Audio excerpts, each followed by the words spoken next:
हरे कृष्णा, राधे राधे। दोस्तों, कार्तिक मास की 10वां अध्याय की कथा लेकर आई हूँ। राजा पृथु ने कहा, हे देवर्षि, आपको नमस्कार है। आप कृपा कर आप यह कहिए कि जिस समय भगवान शंकर ने माथे का तेज क्षीर सागर में डाल दिया, उस समय क्या हुआ। नारद जी ने कहा, हे राजन, जब शंकर जी ने तेज क्षीर सागर में डाल दिया तो वह शीघ्र ही बालक होकर गंगा सागर के संगम पर बैठ गया। बैठकर संसार को भय देने वाला रुदन करने लगा। उसके रुदन में समस्त संसार व्याकुल हो उठा।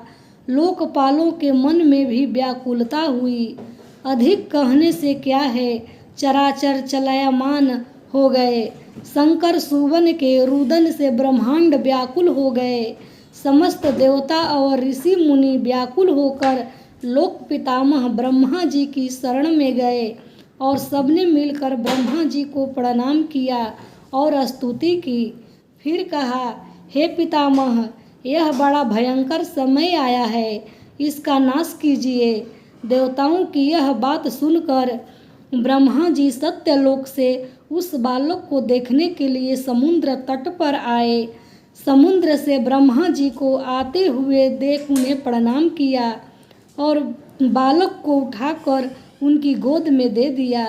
तब विस्मित होकर ब्रह्मा जी ने पूछा, हे सागर, तुम शीघ्र बताओ कि यह बालक किसका है।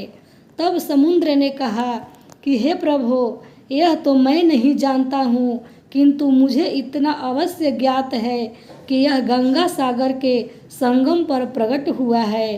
अतः आप इस बालक का जाति, कर्म आदि संस्कार कीजिए, इसका जातक फल बताइए। नारद जी कहते हैं कि इधर तो सागर ब्रह्मा जी से ऐसे कह रहा था, उधर सागर पुत्र भी ब्रह्मा जी के गले में हाथ डालकर बार बार उनको आकर्षण कर रहा था। अब तो उसने ब्रह्मा जी का गला जोर से पकड़ा कि वे पीड़ित हो, नेत्रों से आंसू बहने लगे। किसी प्रकार उन्होंने अपने दोनों हाथ से जोर लगाकर गला छुड़ाया और सागर से कहा, सुनो, मैं तुम्हारे पुत्र का जातक फल कहता हूँ। मेरी आँखों से जो जल निकलता है, इस कारण इसका नाम जलंधर होगा। यह पैदा होने के साथ भी तरुण हो गया था। इससे यह सब शास्त्रों का पारंगत महापराक्रमी, महावीर, जवान और रण दुर्गम तथा सभी दैत्यों का पारंगत और भगवान विष्णु को जीतने वाला होगा। यह कहीं भी नहीं हारेगा। एक भगवान शंकर को छोड़कर सबसे अवस्थ होगा। जहाँ से यह उत्पन्न हुआ है, फिर वहीं जाएगा। इसकी पत्नी बड़ी पतिव्रता, सौभाग्यशाली और सर्वांग सुंदरी, परम मनोहर, मृदु भाषणी तथा शील की सागर होगी। नारद जी ने कहा, हे राजन, सागर से यह कहकर ब्रह्मा जी ने शुक्राचार्य को बुलाकर बालक का राज्याभिषेक कराया। फिर अंतर्ध्यान हो गए। अब तो इस बालक को देखकर सागर बहुत प्रसन्न हुआ और कितने भी उपाय से उसका पालन करके बड़ा किया।